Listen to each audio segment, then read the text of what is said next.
people complain, where are all the good men at? Well, I said, yeah, you killed them.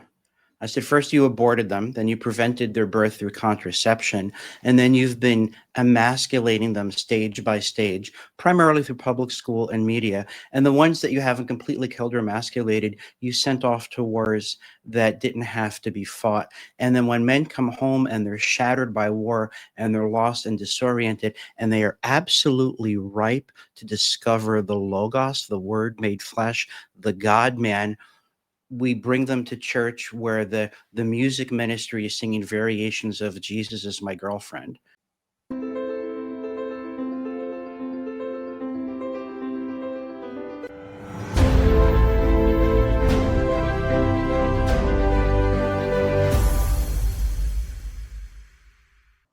Hello and welcome to Catholic Unscripted. I'm Catherine Bennett. And I'm Mark Lambert. And joining us today is Father Robert McTeigue. We'll say hello, Father, before we run through who you are. So you're very welcome. Very glad to be here. I've been following your work for a good long time. It's a treat to catch up with you. Oh, thank you. And we're following yours. So let's tell people a little about that. Mark, maybe you'll just pull up the website as I share the information. So Father is a member of the US Eastern Province of the Society of Jesus, the host of The Catholic Current, a radio talk show that airs on the stations of the Cross Catholic Media Network, and is a member of the National Ethics Committee of the Catholic Medical Association. And your latest books, Father, from Ignatius Press, Real Philosophy for Real People, Tools for Truthful Living, and Christendom Lost and Found, Meditations for a Post-Christian Era. And Father McTeigue's work can be found at that website, which Mark just brought up, heraldofthegospel.org. So many places people can find you, and your work is excellent. So we're really delighted to welcome you to talk with you today. But I think, Mark, you wanted to jump in first and ask Father about his role as a Jesuit priest. Well, it turns out we've got quite a lot in common, Father, haven't we? I went to a Jesuit school. I'm not actually a Jesuit. You are. Right. God's Marines. And obviously, having gone to a Jesuit school, I have a great sort of background with Jesuits and a special devotion to St. Edmund Campion. That was the school I went to, was the Campion School. But also, you're from Mayo. You're from the west coast of Ireland, which is where my family are from, or your family are from there. Right. My father's grandmother was from Ballyhonus, and every day she would have her children and later her grandchildren recite her address, number 10 Knox Street, the flat over the shop, Ballyhonus, County Mayo. God bless me, Ireland. And 120. And she left right before Our Lady appeared at Knock. She left as a little girl. 125 years later, I went back.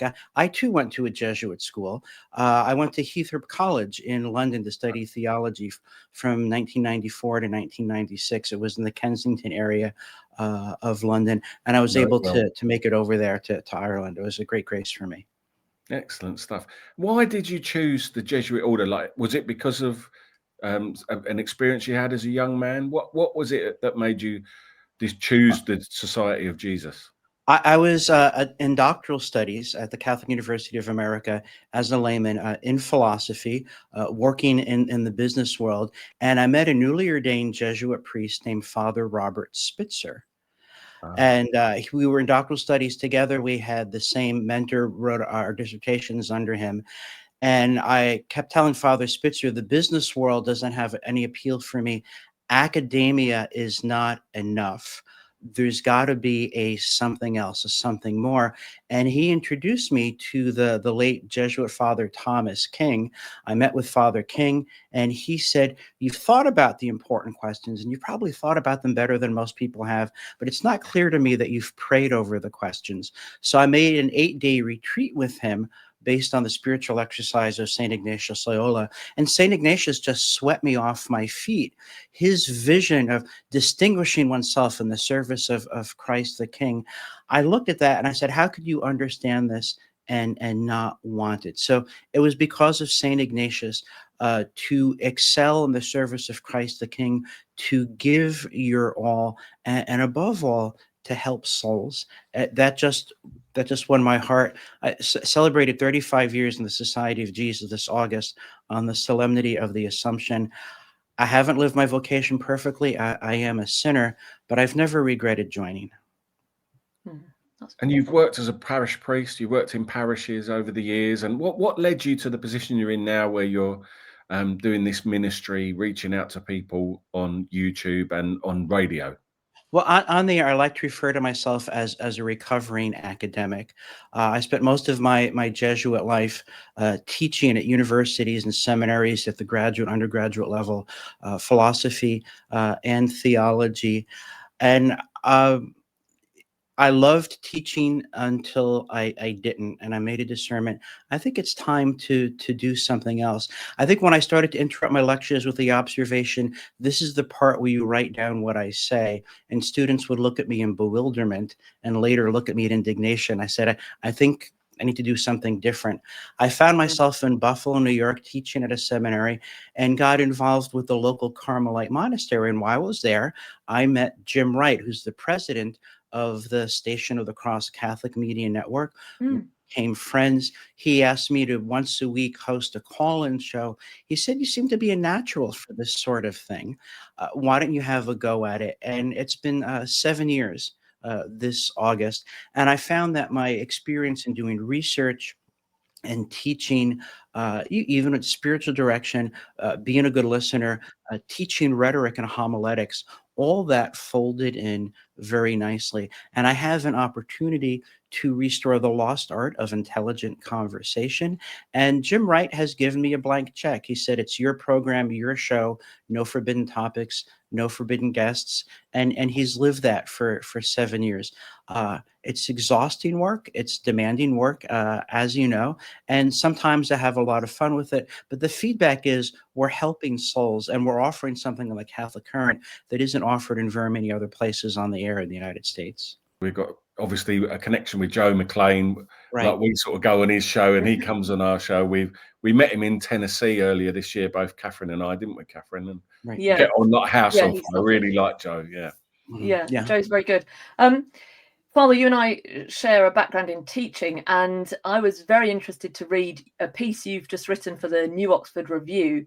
And when I was in teaching, and I'm sure you too, well, you say as much, people often say, even members of staff say, you've got to prepare kids for the real world. And there's this idea that the real world is out there and we've got to be in the real world and you can't just avoid it.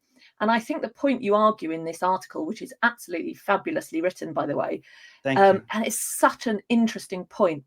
What the world out the window is not the real world. It's the realm of common experience. And so we should think of it not as the world out there, outside our front doors, as real, but you draw attention to reality, objective reality. And so when we talk about preparing our young people for the real world, it's about saying, what does reality mean? Because we live in a time which is very, very distant from reality in the realm of common experience. So do you want to just say something about that? There's so many things we'd love to talk with you about, but that article was just brilliant. I'm hoping this won't be our last conversation. Yeah. The realm of common experience is where we have to navigate. We have to drive, we have to go shopping, we have to take turns, we have to say please and thank you. And I would tell my students, and the realm of common experience is also where people want to hurt your loved ones and eat your soul. So I said, if I were a Harry Potter character, I would be the professor against the dark arts. If I were an anime or manga character, I would teach you how to be an anti-relativist ninja. And then to help clear away the fog. I mean, it comes back to Plato's cave in the Republic, doesn't it? There's the realm of shadow and illusions and whispers and echoes. And someone has to say, that stuff isn't really real. It can hurt you, but it's not the truth. Step away and discover what's really real, the true, the good, and the beautiful, that the world, the flesh, and the devil want to shroud over. You know, in Greek, the word for truth, aletheia, means an unveiling. It also means an unforgetting.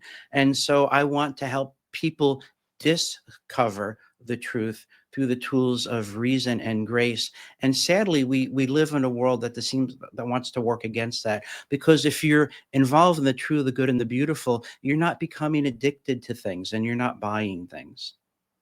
That's Excellent. beautiful. The other avenue of meeting, very much I felt like watching this recent series you've been doing on manhood. That is so powerful, and it's so pertinent. It's so well observed, and each one of the episodes that you've done has struck me so powerfully. Like, the fact of the way that we treat men in the culture, and our priest, the one you did about the priesthood, which I sent to several friends. I mean, you hit every note on that, and I just thought, like, that intersection with Catherine's femininity, like Catherine often talks about, like, the importance of authentic femininity and the danger of feminism, which is another thing that you refer to. I love that idea of, father typical at and whatever it was, like Father trying to be Cheerful, father typical, happy. yes.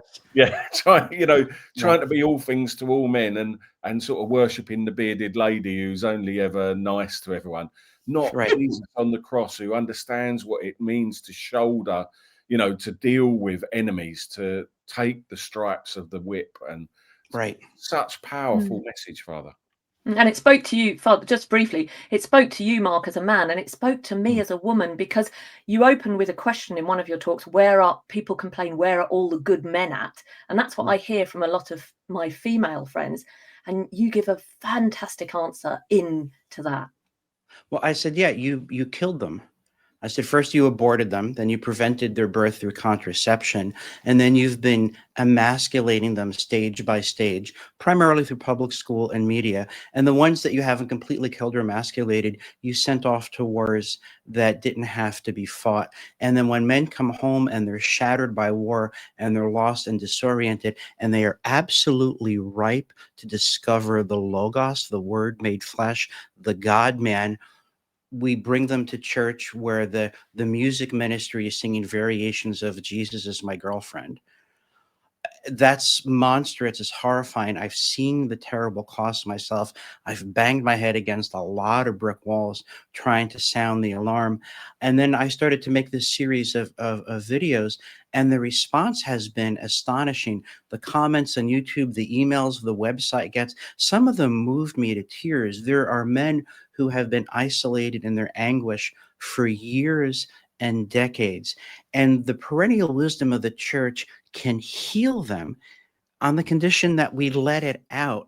And for a lot of different reasons, both the authentic feminine and the authentic masculine are not welcome among large cadres of the human elements of the church.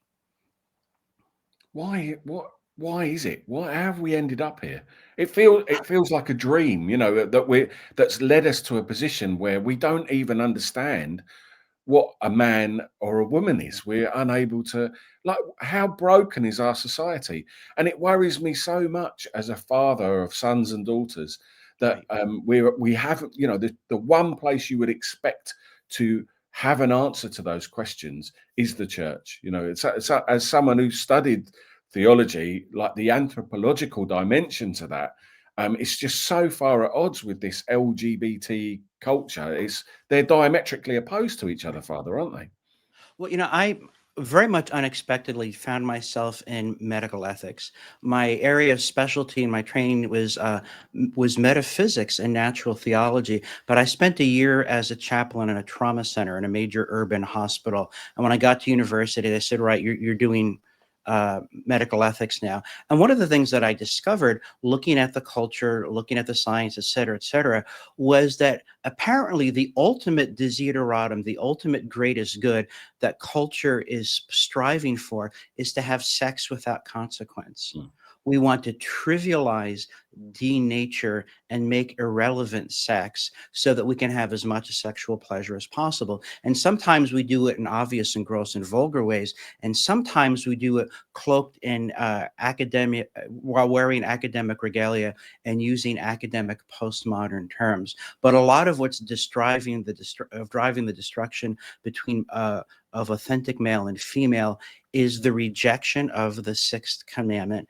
And ultimately, this is just another phase in the spiritual war. One of the Yeah. consequences of making the spiritual exercise of St. Ignatius is you can't help but see that souls are being contested for. And right now, this is the principal weapon of the enemy. Mm. And that's why I go back to your, sorry, Mark. Well, I was just going to say, I found myself on a child sexual exploitation course at the Civic Centre this week, and Don't exploit them. There you go.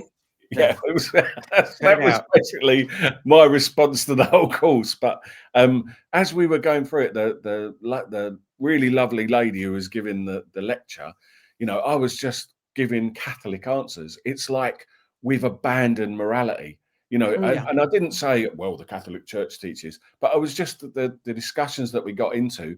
All the answers were so obvious to me, and the Right. fact of the matter is, we've abandoned any sense of morality now.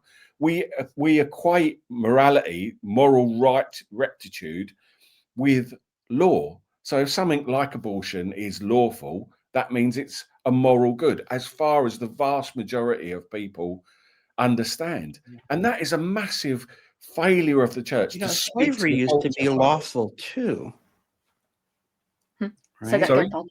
Slavery used to be Yeah. lawful, and Mm. sodomy Yeah. used to be illegal. Mm. So the idea of conflating law and morality doesn't even serve well the interests of the people who want to advocate for that. I was in a moral theology seminar as a graduate student, and I got into a very heated argument with another student. And the professor said, "Well, you know, these are really difficult questions, and who's to say what's right and what's wrong?" And I pounded the table and I said, "I'm to say." Because I'm a being of Mm. reason and a recipient of grace. And someday I'm going to have to walk into a classroom, a pulpit, or a confessional, and I have to offer the people of God something better than a shrug of the shoulders. I want to at least make an effort that's worthy of a refutation. So I'm not ready to give up on truth just yet. And he said, "Oh, is it time for tea already?" And he walked out. I Mm. wanted to yell after him, "Hey, what do you do for a living?" But I was already known as the ugly American in that school, so I didn't do that. But this is why I mentioned your article, because I think that's the crux of the whole thing, is we're being propagandized now to celebrate things that are objectively not beautiful, good, and true, Right. because we've swept away objectivity. There is no real world. There is no Mhm. reality. We Right. create our own reality, and it's not enough to say we create our own reality. They're terrified. Whoever Right. they are, let's say the enemy, of course, is behind it all. But there's this fear that, of course, beauty will break through. So Right. buildings have to be ugly, models Right. have to be fat, marriage has to be between two men, because the beauty of marriage, the beauty of sacred art and architecture, the natural human form, the beauty of the male and the female has to be distorted and perverted. So we know that's the enemy who can't Right. create. Yeah. Beauty makes a claim on us. I remember reading a Mm. spiritual journal where the author said, "Lord, let me live my life such that people will ask, if this be the servant, what be the master?" Oh, If wow. you walk into a glorious Gothic cathedral, your head goes up and you want to not only meet the people who made this, you want to meet what inspired them to Mm. make this. Beauty makes a claim on us. Goodness makes a claim on us. Truth makes a claim on us. And this spiritual rebel within us, the idolater who knows he's in bad faith, who knows that he wants things that are shameful, invites everyone to conspiracy and say, "Look, you two, I'll make a deal with you. I will fall silent about your proclivities and perversities if you fall silent about mine, and then we'll beat up anyone else who won't join our conspiracy of silence." That's what's taking place in our culture. Its origins are spiritual. The church has the weapons and the necessity and obligation before God to confront it. But for some reason, Catholic cadres and what I call the people who should really know better club seem to be silent these days. What is that reason? Do you know? What would you? Fear, lack of faith. Again, there's a basic intuition that beauty and goodness and truth make claims on us. Remember, C.S. Lewis said, "We cannot enter heaven without even the smallest souvenir of hell." We want our idols, and that's why we fall silent. Powerful stuff, isn't it? And if only we had the, more people would would speak it. This is the problem that we find The ourselves in. church. Yeah, Well, exactly. yeah. Sorry, the church. Be our anchor, please. Well, I've been a Jesuit 35 years. I've been to hell and back a lot of times. I've been in hospitals. I've been in prisons. I've been in confessionals. I've been in war zones. I know what happens when people don't live the moral code Christ entrusted to the church he founded. I've seen the broken bodies and the broken souls. And in God's providence, he said, you better speak up about that. I mean, it's true of all of us, but he seems to shove me to the front of the line, which is his little joke on me, because actually I'm an introvert.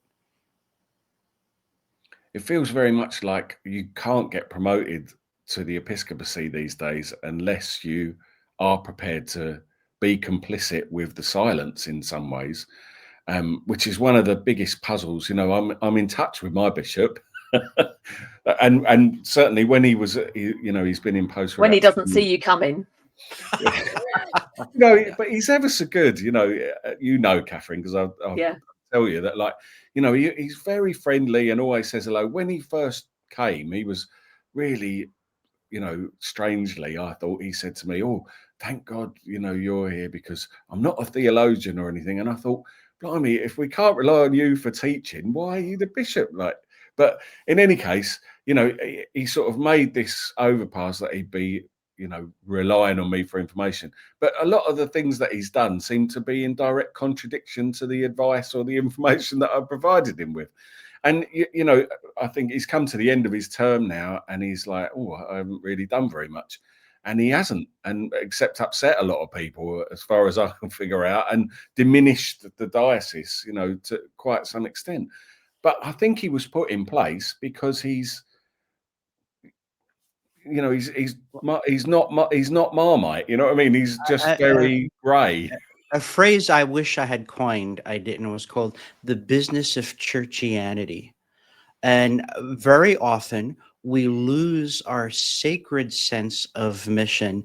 And instead, we've got to keep the lights on, and we've got to keep the bureaucracy humming. Our Lord's parable, too weak to dig, too proud to beg. Those bureaucracies are not going to feed themselves. And when we let parishes collapse and we let religious communities collapse, what are we going to do with that bureaucracy? I know we'll be an NGO and we'll outsource the corporal works of mercy. That way we can virtue signal, which is part of the charm of social justice, without having to mention that pesky sixth commandment. Now, there are heroic, faithful bishops. I know some of them myself, but it seems the ones who get the most press and attentions are more bureaucrats rather than shepherds. And I think that's a temptation whenever you get people together in large groups, and especially when there's money involved.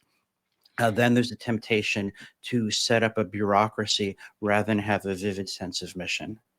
So, Father, take yourself back. If you were recently ordained a couple of years, and you were a young priest, enthusiastic about my impression of a lot of our young seminarians is that they're trained really well at our seminary in Oscott here in Birmingham, and then they go out into the diocese full of all this enthusiasm and wisdom and from their training, and then they're put into this impossibly dark situation where they're probably in financial peril and they're basically thrown the keys and left to get on with it.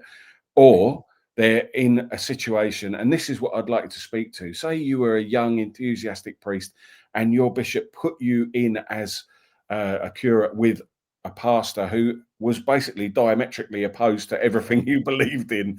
For example, you believe in everything, the power of the sacraments and everything, and your parish priest is doing general absolution and wants to move the tabernacle, all the usual stuff. What advice would you give to that young man? My mythical story of St. Typical's, pastored by Father Cheerful, I later added a character, a young curate named Father Stifled. And Father Stifled is going to suffer. And I know that to be true because I'm in contact with the office. Number one, don't cut corners on prayer. Reread the book, The Soul of the Apostolate, at least once a year. Go to confession every 2 weeks, and you're younger than just about everybody in charge in your diocese. So time is on your side. And people will figure it out. There are people who just want transactional drive-through. They renew their subscription of anti-hell insurance every week. They put out one hand, they get the liturgical participation trophy, and they have absolutely no interest in the gospel or conversion. But there is a faithful remnant. Let them find you. Read Alfred J. Knox's essay from the 1930s called Isaiah's Job. You will be sent to the faithful remnant. The faithful remnant will find you. Care for them to the best of your ability, and try to find like-minded priests with whom you can share fellowship. Is that the same way to deal with, the story that you gave about, that what discourages priests is when you've got parishioners coming up to you and saying, "Oh, the most important bit of the mass is the candle," or the, or the hug heart. like completely don't get it whatsoever. Yeah. Well, teach. You can teach through preaching. I once caused a panic preaching at a university. I said, God doesn't care about your self-esteem. He wants to make you holy and give you joy, in which case, staring into your navel at marveling at your growth just isn't interesting anymore. And that caused a stampede out to the counseling center. But it separated the wheat from the chaff. Some people tuned me out, but there were some people who said, oh my gosh, you're given the real thing. I said, yes, it's never confuse the messenger and the message. But yeah, I'm happy to point to Christ and get out of the way. And the people who want Christ will find you, and their desire for Christ will help to sustain you. See, I think that's a really interesting point, because we had a conversation with a guest recently, and he was talking about Pope Leo coming in following Pope Francis. And he said, well, I'm a new priest at this parish and the congregation are here, and you can never make changes too soon because the parishioners liked the old priest. And Mark and I were kind of grappling with this and saying, well, to some extent that's true, but at the same time, we mustn't be afraid. It seems to me what you did there when people stampeded out to the counselling is you didn't compromise. You maybe say there is a line that we simply cannot. There is a line we cannot cross and we cannot tolerate. And if that means you're going to be upset and you're going to run to the wellbeing centre, so be it. I think it's that we're afraid of, is we're too afraid to say, but I'm worried I'll be called a bigot. I'm worried that people will leave. But if they're going to leave what isn't in their best interests, then they're not really leaving anything. It's better to stand for something than offer them anything. Yeah. And ultimately, I have to give an account to Christ. He's going to look at the Gospels and he's going to look at the sacraments and ask, do you do it the way you were supposed to? I want to have a good answer for that. Believe me, I'm a sinner. I'm not the one to pick up the first stone, but I know that significant criteria for my particular judgment is going to be, were you faithful to the gospel and the sacraments? I don't want to have to put my hands in my pockets and look down at that. So, and being a priest is hard. Being a bishop is hard. It entails the cross. And I think we've been coy about that for a while for very many reasons. It doesn't help souls. And you know what? The business casual light, and I'll mix metaphors, adding more and more water to the broth, it's obviously not working. It's not like people are banging down the doors of seminaries and dioceses in the United States have to build churches every other week. What are we going to do with all these monks and nuns? Said no one ever in the past, 100 years. So it's not working. But here's the problem. In my book, Philosophy for Real People, there's McTeigue's axiom. Most institutions would rather die than admit that anyone ever made a mistake. And we just keep bumping up against that. But I said, given that we're sinners and there's mercy for sinners, it's in our best interest to admit that we've made a mistake. I am a sinner, make no mistake. With God's grace, I've repented. I'm trying to lead a good life now. I like to think that sort of thing would catch on. It seems fundamentally human as well to admit the fact that, we learn and grow by making mistakes. And it's a fundamental message of the church, that the grace you get from reconciliation is an extremely powerful part of our journey, isn't it? Well, yeah, you would think if people really believe that sort of thing, they'd act accordingly. He said meaningfully and elliptically. Yeah. Get where you're coming from. Yeah. Well, Yeah. and that is the problem. I think fundamentally, all of this discussion comes down to one point that you made earlier, which is, it seems to me, a lack of faith. And this is where we have to come back to the sources. The book that I'm working on now is called From Ashes to Fire, Recalling Christ for Our Times. The perennial wisdom is always available. We have to plant it in the seeds of, we have to plant it in the soil of our here and now. And writing the book has had me spend more time than usual with the gospel and with the fathers. I want to be part of that world. I want to have their clarity and their vision and their urgency. And once you've tasted that, once you know the power of the word, you really don't want to go back. Yeah. I Wonderful. feel that all the time, you know, and that's it. That is, but it's having the confidence. This is what I think, like, the whole modernist problem boils down to in a lot of ways is, and I think it's, I'm trying to think now, there's an encyclical that sums it up, Humane Generis, I think it is, where it talks about, you know, in an attempt, because you lack confidence in the gospel that you're preaching, you're trying to reach a compromise. And it's all about having confidence in that tradition and you know, the actual good news of Revelation, isn't it? Right. You know, there was a Broadway tune from the 60s that said, you got to have a gimmick.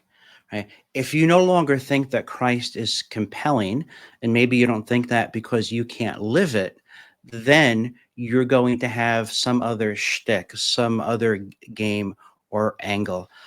But I got to know Christ through the spiritual exercises. Believe me, my response to him has been imperfect, but I know who he is and I know what he asks of me. And in the time I have left, I want to act accordingly. And I want to help other people to do the same. That's lovely, Father. And it'll have to be a note to end on, because we're bumping up against our time limit with you today. Right. But just in this short time, I'm sure all you watching, all our viewers, will really appreciate you joining us, Father, and your words, and will hopefully go and visit your own work at your podcast and your radio station and your YouTube, and goodness knows, books, everything. Seek him out. Yes. Seek out Father Robert McTeigue. But Father, I'm delighted to know that you're happy to join us again, and there's much more to discuss. So we look forward to that part 2. Yes, we'll indeed. And I hope you'll be in my program as well. God bless your good work, and I look forward to next time. Thank you, Father. Thank you, Father. Thank you to all of you for watching. Do please visit our own website, catholicunscripted.com, where you can pick up a subscription to receive all our articles and all our exclusive videos, and most importantly, to support us so that we can continue to do this work. For now, thank you for watching. God bless and goodbye.